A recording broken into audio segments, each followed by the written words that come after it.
नमस्ते इंडिया। मैं आपकी तवलीन को और आपके लिए लेकर आई हूँ कुछ नॉलेज मोर सारे टिप्स।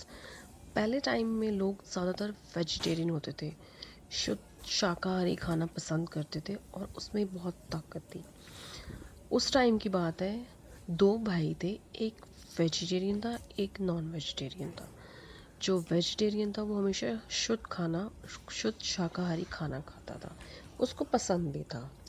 और जो नॉन वेजिटेरियन था वो डेली मटन और चिकन, रोज़ मटन और चिकन खाता। उसको अगर एक दिन ना दिया जाता ना तो वो बिल्कुल कमज़ोर कमज़ोर महसूस करता। अब ऐसा चलता रहा बहुत समय तक, बड़े हुए, नौकरी लगी, दोनों ऑफिस जाने लगे। माँ दोनों को लंच बनाती, एक दो तीन दिन तो ले गया छोटा भाई, लेकिन छोटे भाई ने मना कर दिया। बड़ा भाई रोज़ घर से खाना लेकर जाता और खाना खाता लंच टाइम में। छोटा भाई ने मना कर दिया माँ को, और माँ बोलती कि बेटा तुमको खाना कैसे लगा। बड़े भाई को बड़ा भाई कहता, माँ हमको लंच टाइम होता तो हम खाना खा लेते अपना लंच निकाल कर, क्योंकि मेरे को पास इतना टाइम नहीं होता कि मैं ऑफिस से बाहर रेस्टोरेंट में कहीं जो खाना खाने जाऊँ, और मेरी तनख्वाह भी वहाँ चली जाएगी अगर मैं बाहर से खाना खाऊंगा। वहीं छोटे भाई ने अपनी माँ को झूठ बोलकर लंच देना बंद कर दिया। माँ मैं तो इतना काम करता हूँ, मेरे पास इतना टाइम नहीं रहता कि मैं लंच कर सकूँ। अगर मैं लंच करने लगा ना तो मेरी तनख्वाह ऐसे ही काट देंगे ऑफिस वाले। वहीं बड़े भाई को पता था कि छोटा भाई झूठ बोल रहा है, और इधर माँ रोज़ बोलती तुम मुझसे झूठ तो नहीं बोल रहे। छोटा भाई कहता नहीं माँ मैं झूठ नहीं बोल रहा, मैं सच बोल रहा हूँ। बड़े भाई ने माँ को समझाया कि माँ आप कुछ मत बोलिए, आप उसको खाना मत दीजिए, उसने नहीं ले जाना तो कोई बात नहीं, उसको टाइम नहीं मिलता होगा। यहाँ बड़े भाई ने भी कुछ नहीं बोला। कई महीने बीत जाने पर जब वो लंच करने रेस्टोरेंट में गया बाहर, छोटा भाई उसने मटन और चिकन मंगाया, क्योंकि वो रोज़ मटन और चिकन ही खाता। उसने मटन और चिकन ऑर्डर किया रेस्टोरेंट में। उसने खाना खाने लगा, उसका खाना ख़त्म भी नहीं हुआ, फिनिश भी नहीं हुआ, तभी उसके अचानक सिर में दर्द होने लगा, चक्कर आने लगे और वहीं बेहोश होके गिर गया। तभी रेस्टोरेंट वाले ने ऑफिस में कॉल किया कि आपके ऑफिस का कलीग आए हुए हैं खाना खाने, वो बेहोश हो गए हैं, आकर आप देखिए। उन्होंने हॉस्पिटल में एडमिट कराया। वहीं उसका भाई को भी फ़ोन किया, उसका भाई वहाँ देखने गया अपने छोटे भाई को। और बड़े भाई ने बोला कि देखो, एक तुम झूठ बोलते हो, दूसरा तुम रोज़ मटन चिकन खाते हो, तीसरी तुम्हारी सैलरी आधी से ज़्यादा मटन चिकन खाने में जा रही है, तो इसमें किसका फ़ायदा हुआ, हमारा कि तुम्हारा? और नुकसान किसका हुआ, तुम्हारा। तो जब माँ तुमको मना करती थी तब तुम नहीं मानते थे, और ऊपर से तुम झूठ बोलते थे। छोटे भाई ने बड़े भाई से माफ़ी मांगी। उसी बीच माँ को फ़ोन लगाया गया, ऑफिस वाले ने माँ को भी बुलाया।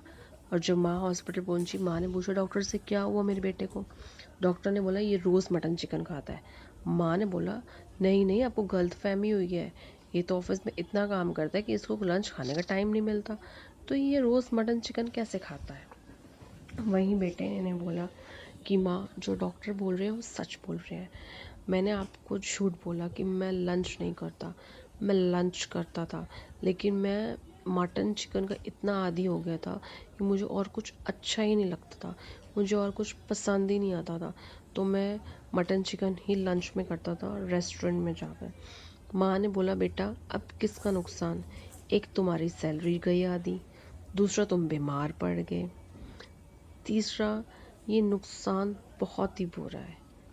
किसी भी चीज़ की अति हो बहुत नुकसान देती है। उसने बोला माँ मैं आज के बाद मटन चिकन नहीं खाऊंगा। अब जब वो ठीक हुआ, दोबारा ऑफिस जाने लगा, तो वो वेज भी लेकर जाता और कुछ दिन के बाद वो मटन चिकन भी लेकर जाता। रोज़ नहीं खाता, क्योंकि रोज़ खाने से उसकी तबीयत बहुत ख़राब हो गई थी, इसलिए उसने रोज़ खाना बंद किया। द मोरल ऑफ स्टोरी, किसी भी चीज़ की अति या किसी कोई भी चीज़ ज़्यादा लेने से, इनटेक करने से हमको ही नुकसान पहुंचता है। अगर हम ओवर खाना खाएंगे तब भी हमारी तबीयत ख़राब होएगी, अगर हम ओवर बोलेंगे तब भी हमारा नुकसान होगा। अगर हम चाय में चीनी ज़्यादा डालेंगे तो हम चाय नहीं पी सकते, अगर हम सब्जी दाल में नमक ज़्यादा डालेंगे तो हम दाल सब्जी नहीं खा सकते। ऐसे ही हम अपने शरीर को नुकसान क्यों दें?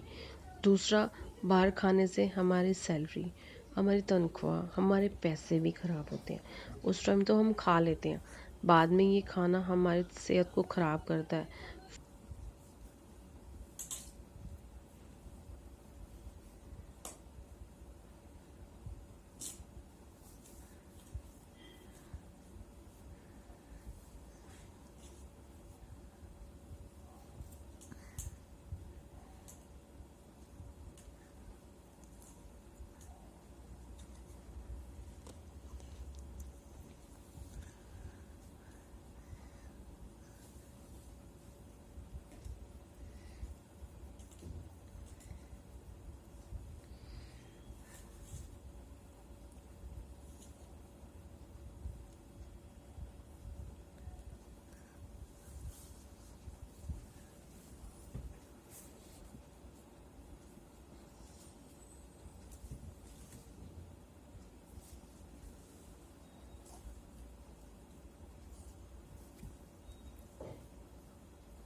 Hello everyone, anyone can learn English with me. कोई भी इंग्लिश सीख सकता है मेरे साथ, बिल्कुल आसान तरीके से, बिना ग्रामर में उलझे हुए। डेली रोज़ कोई ना कोई सेंटेंस आता है, सुनिए और डेली यूज़ करिए अपनी लाइफ में। टुडे सेंटेंस इज़ मैं एक माली हूँ। I am a gardener. Keep learning, keep smiling. Thank you.